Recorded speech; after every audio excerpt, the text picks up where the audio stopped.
uMengameli weANC uCyril Ramaphosa usethulele isigqoko unobhala wokuqala weANC uSol Plaatje ubeke izimbali ethuneni lakhe emathuneni yase-West End eKimberley ukugubha iminyaka elikhulu nesishiyagalombili kwasungulwa leliqembu.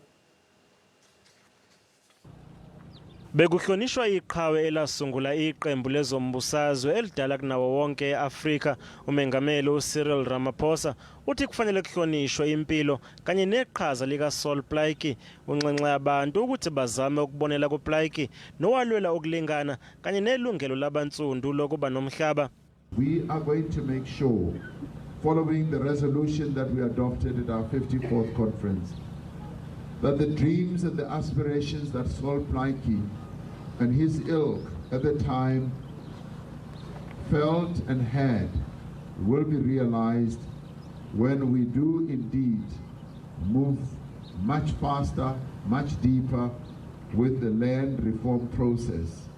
And we will do so armed by his memory, armed by what he stood for, knowing that this is a historic project that we have to fulfill.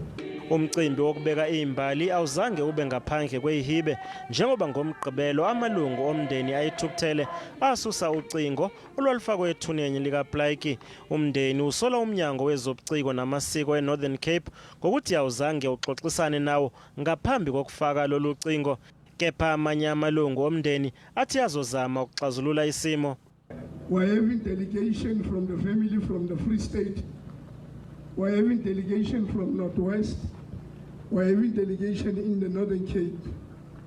So it is clear that the family stood up when they saw this drama and said, enough, it's enough.